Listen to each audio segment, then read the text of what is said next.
Bueno, más cositas. Esta mañana en rueda de prensa se ha presentado a través de la plataforma Almería Unida contra la Pobreza, compuesta por más de 30 organizaciones que trabajan en Almería en el terreno de la solidaridad, la cooperación con países del sur, el desarrollo, la inclusión y la acción social.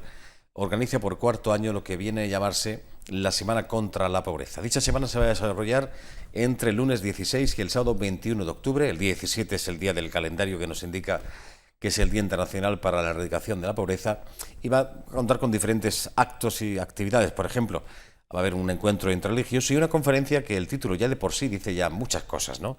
Efectos de la pobreza en el desarrollo del cerebro. Bueno, de esto queremos hablarles, incluso, más que una nota de prensa, eso estábamos hablando con Juan Sánchez Miranda, que es un informe un poco de cómo está la situación. Este señor es el director de la asociación Noeso, no está solo.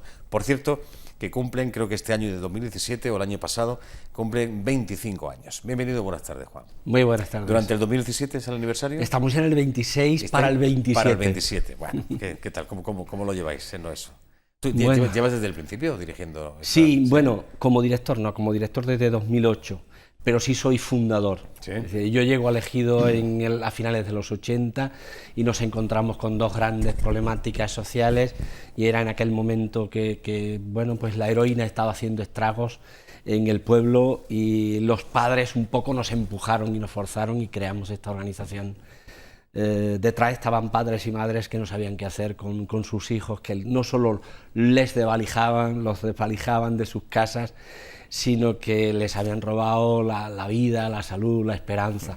Y ahí empezamos a trabajar y ahí andamos. Esa fue una batalla, ahora que cuentas esto, eso fue una batalla creo que ganada, aunque una batalla ganada pero no la guerra, me da la impresión, ¿no? Como se suele decir, ¿no? El tema de la heroína es una droga que sigue existiendo, pero ha desaparecido del consumo, del mercado, por decirlo de alguna forma. Sí, y además yo creo que acertadamente el tratamiento con metadona, que no nos engañemos, es un derivado de la heroína, pero que ha supuesto un control de daños y una administración controlada de este tipo de sustancias a través de, pues, como cualquier otro fármaco, ha supuesto pues superar el drama de las jeringuillas, el drama del VIH, que las transmisiones y tantas cosas como nosotros tuvimos que ver a final de siglo vinculado, y tantas muertes como tuvimos que padecer a finales de siglo.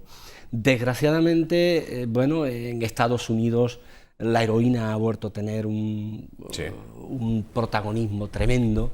Se está hablando de 60.000 muertes al año como consecuencia de la heroína y unos derivados de la heroína que se siguen consumiendo.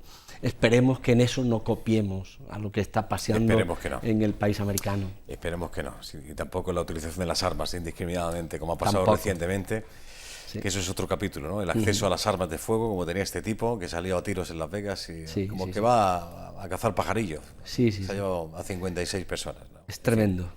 Dice este informe, volviendo a esta rueda de prensa de esta mañana, esta Semana contra la Pobreza, el día 17 de octubre, dice el informe, entre otras cosas, que en Almería la pobreza tiene pasaporte extranjero, rostro de mujer y no conoce edades, ¿no?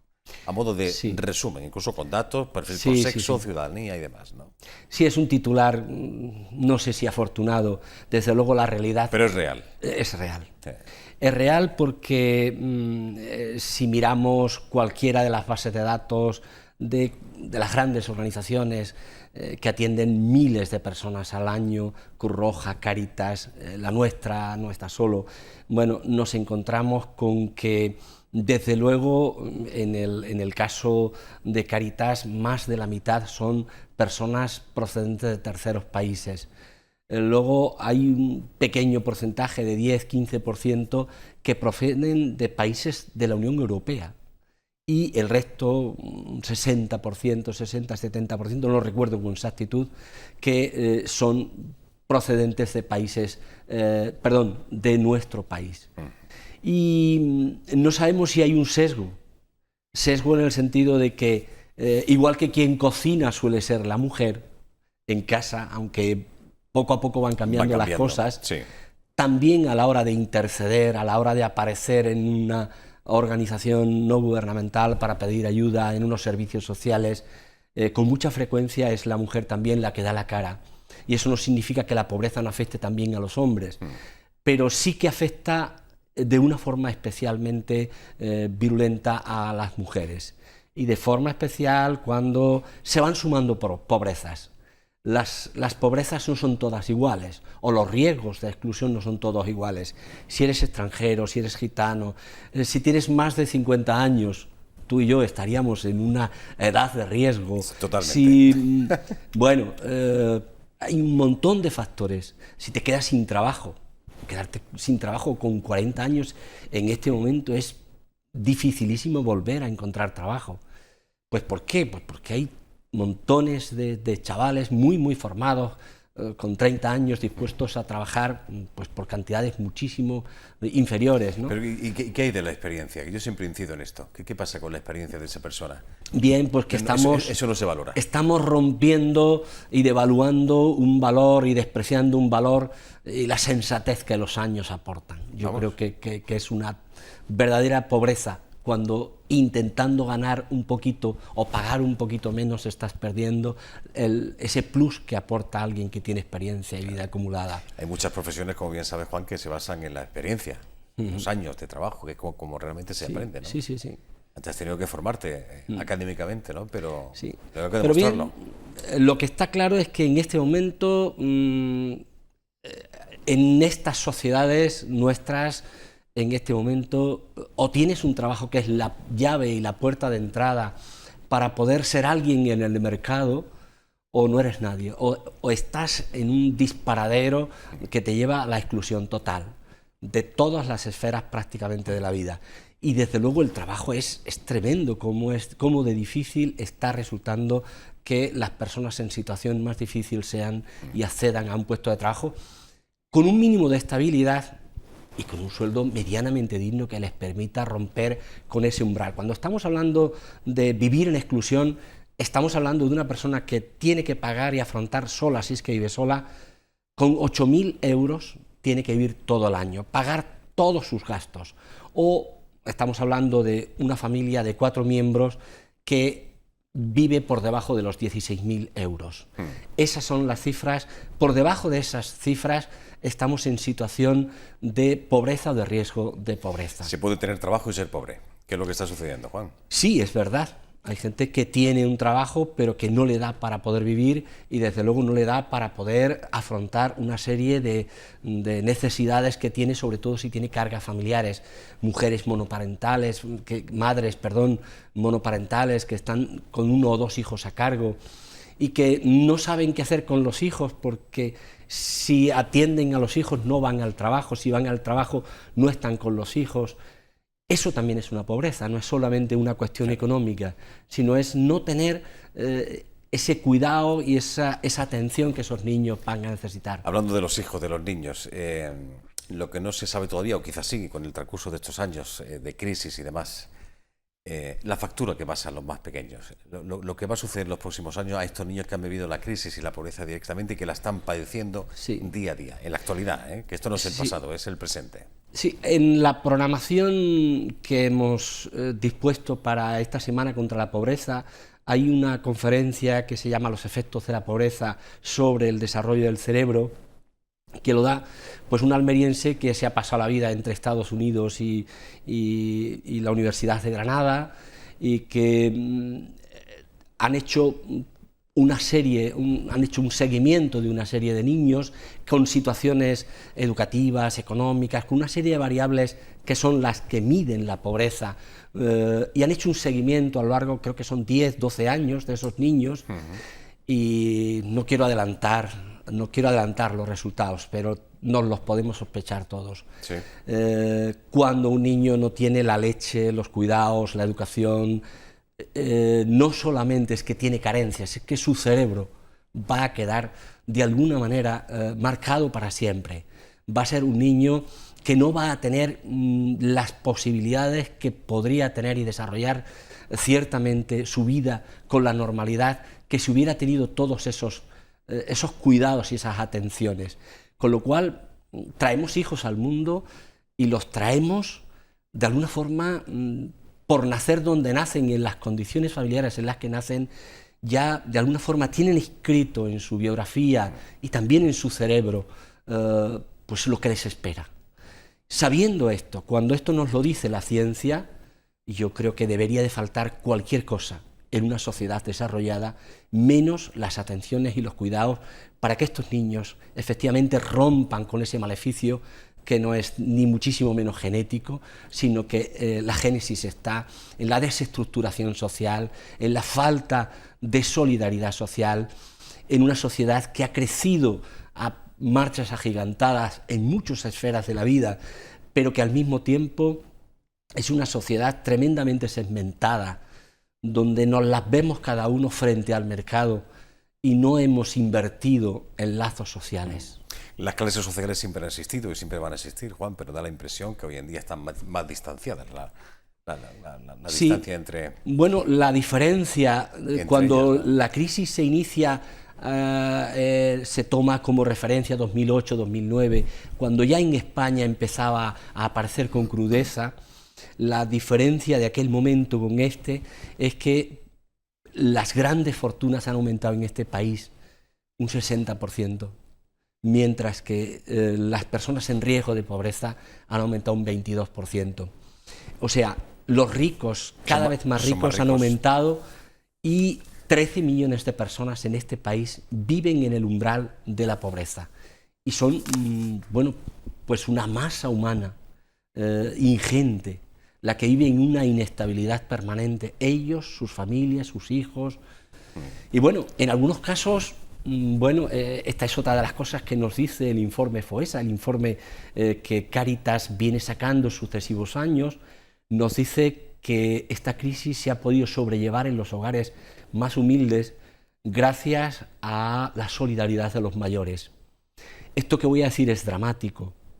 El drama es que muere un anciano en casa y se muere el recurso de subsistencia con el que la familia estaba sobreviviendo todos estos años.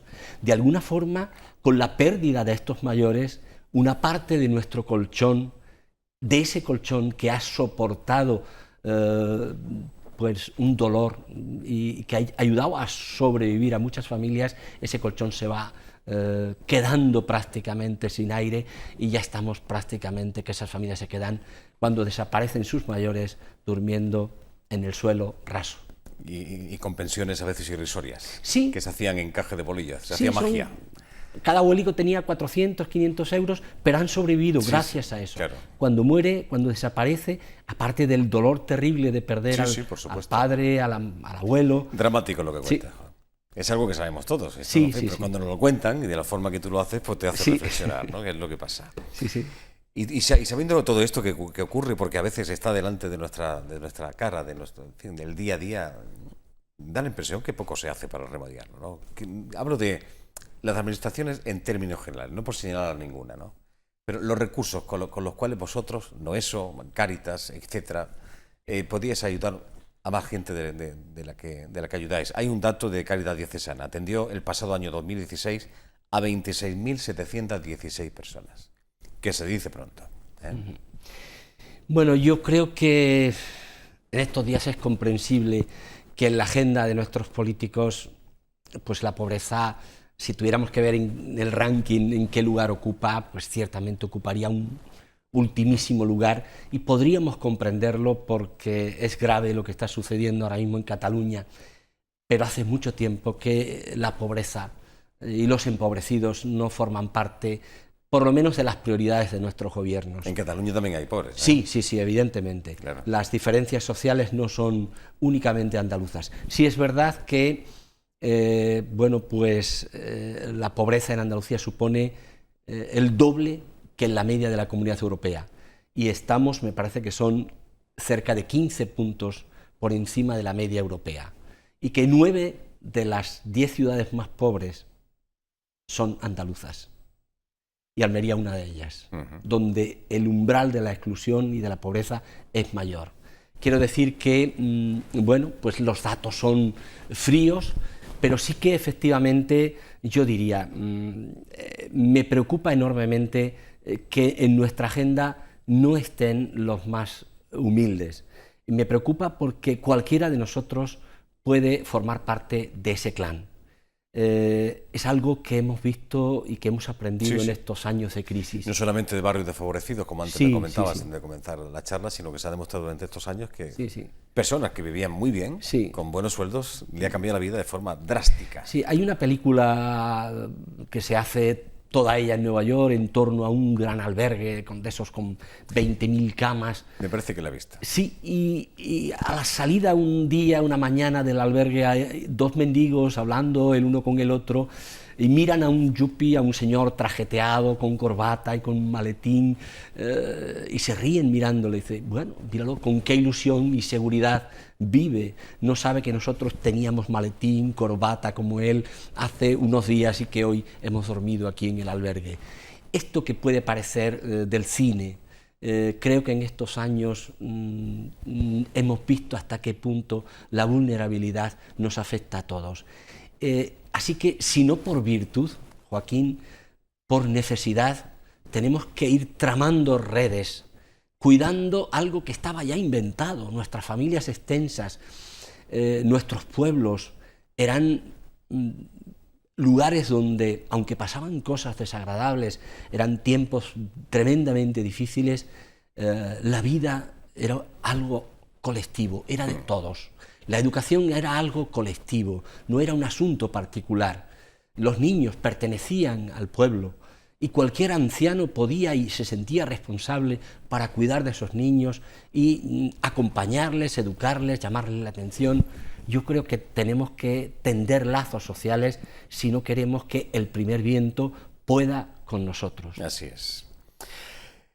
En fin, cuesta trabajo escuchar estas cosas, es duro todo lo que cuenta, pero es la realidad, no se puede mirar para otro lado, eso es lo que hay, ¿no? Es un informe, en fin, muy detallado. Esta mañana se presentaba en rueda de prensa con motivo de esta semana contra la pobreza, contra la riqueza que empobrece actúa, que es el, digamos, lo que hay por ahí un cartelito que no sé si lo hemos visto, el 17 de octubre, que es el día señalado en el calendario de este Día Internacional. Diferentes actividades cuando se acerque la iremos contando. La primera de ellas, ¿cuál sería? Pues mira, hemos ido tocando distintos aspectos.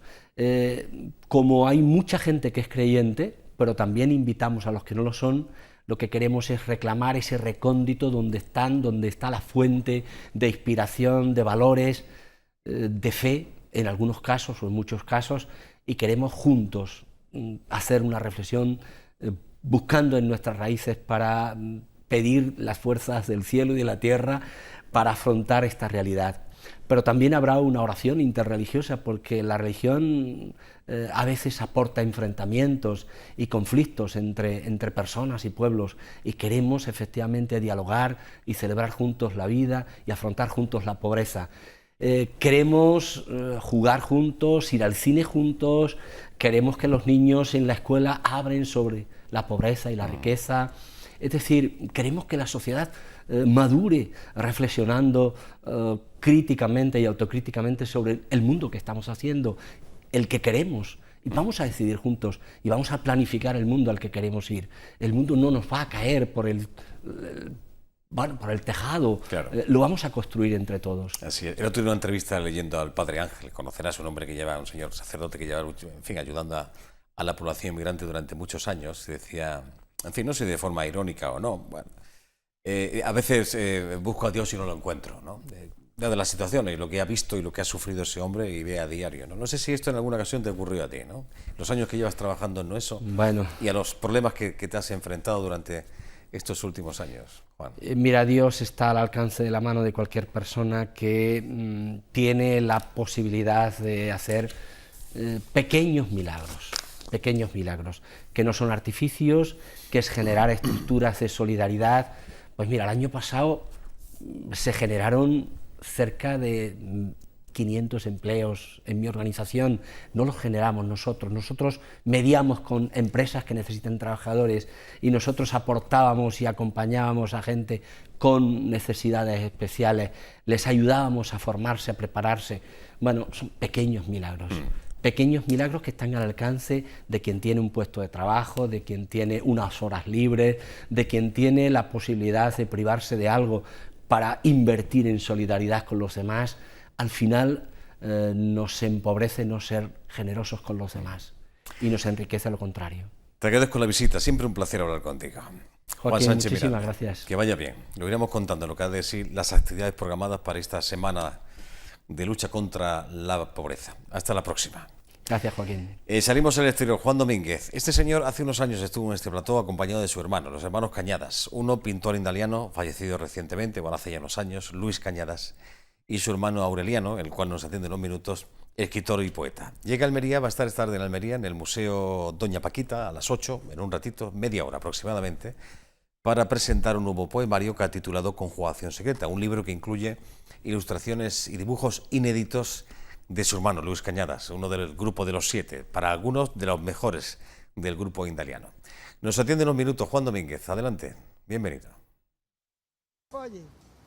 Sí, Joaquín, efectivamente será a las 8 de la tarde en el Museo de Doña Paquita, donde se presente este libro, Conjugación Secreta, cuyo autor es precisamente esta persona entrañable, cariñosa, Aureliano Cañadas, a quien ya pasamos a saludar. Aureliano, muy buenas tardes. Buenas tardes. Bienvenido a Almería, hombre. Pues mucho gusto, y el gusto es mío en este caso siempre, ¿eh? He encontrado a la ciudad preciosa, mucho más limpia que Madrid, que está un A ver si un las asquito. moscas nos dejan. Sí, déjala, pues bueno, es una mosca almeriense, también tiene derecho a vivir. Me comentabas cuando veníamos para acá, para la plaza de San Sebastián, el lugar donde nos encontramos, que quizás has perdido un poquito el tono almeriense, pero que ibas a intentar recuperarlo, ¿no? Es que, pues, cuando se dominan por circunstancias de la vida varios idiomas, pues uno pierde, neutraliza el acento, y sobre todo cuando te has dedicado a la enseñanza, como yo en Francia durante algunos años, pocos, pero algunos, pues yo le dictaba a los niños franceses las casas, y ellos escribían singular. Pero esto es plural. Sí, pero usted dice las casas. Esa es la anécdota. Bueno, para los espectadores que no le conozcan, informo que Aureliano Cañadas es un almeriense que se marchó con 28 años, se fue y estuvo en Francia ejerciendo de profesor de español, y curiosamente las vueltas que da la vida, allí se saca el título de la lengua obviamente francesa, y entonces se viene a España a enseñar el francés aquí en Madrid. Pero luego te he contado que en mi vida yo tengo mis santos, que yo no creo mucho en los santos, pero que tengo unos santos muy especiales míos, que me ayudaron mucho en la vida. Uno fue mi hermano San Luis Cañadas, que seguro que está en el cielo, y otro santo, San Joaquín Navarro, Esteban, que seguro que también está en el cielo.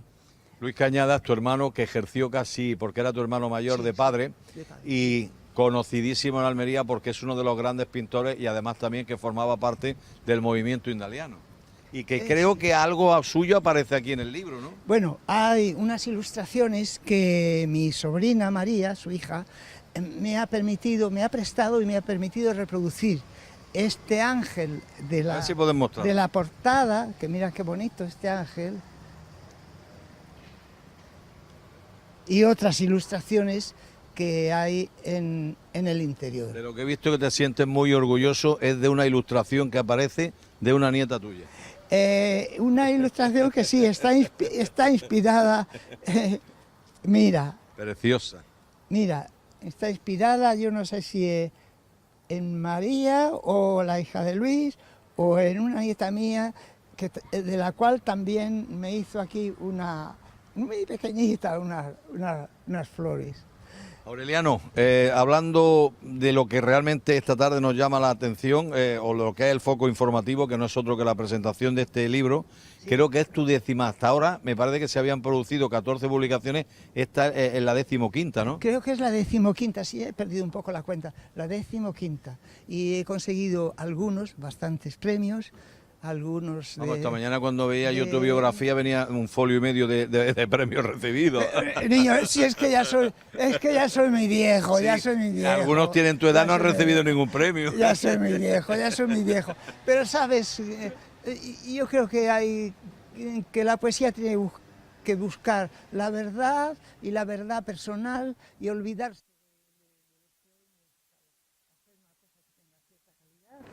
y olvidarse de los premios. Bien, es verdad que cuando son bienvenidos o cuando caen, pues ahora yo ya no suelo presentarme mucho a premios, ya no tengo tiempo. Tengo este que ha salido ahora y también va a salir otro libro, esta vez de un tema mítico, clásico, sobre Teseo, que va a salir en Córdoba, en Villa del Río. Me han dicho que me lo van a sacar en cuanto puedan, quizá a primero de año, que el presupuesto... Y luego tengo otro entre manos, también sobre el mundo del circo, porque, bueno, pues ya tengo muchos años, pero mientras hay vida y esperanza. Hay vida, pues a escribir, si se puede, ¿sabes? Bueno, pues déjame que lo muestre a los espectadores. Me imagino que ya en la librería pueden hacerse ya con la él, ¿no? librería Picasso. Yo pido a los almerienses que por una vez me lean y me compran, porque además estos editores se han portado muy bien, ha sido una edición muy limpia, perfecta, de la cual yo no he tenido que pagar, pero yo tengo el compromiso moral de que la gente compre el libro para... De hacer un número determinado de ventas. Ellos son Veloces Quietud, ¿no? No, se llama Veloz Quietud, es la colección y se llama Letra Impar. Sí, letra impar, efectivamente, Letra impar, que son letra impar, que son los poetas Carbonell, sí. Y aquí hay un prólogo también de Francisco Domene, que me da un poco de vergüenza, me pone por las nubes. He tenido oportunidad de leerlo hace unos segundos y la verdad que yo creo que refleja nada más que lo que es la realidad. Joaquín, 8 de la tarde, como decía, Museo Doña Paquita, pero esta tarde espléndida de temperatura con este sol aquí en el centro de Almería, en la plaza de San Sebastián, ha tenido la generosidad de atendernos, almeriense que nos ha recibido en Madrid y que hoy se ha venido aquí a la capital almeriense para presentarnos esta conjugación secreta y que es Aureliano Cañadas. Aureliano, muy gracias, amigo. Muchísimas gracias, a vosotros. Pues es todo desde aquí, Joaquín.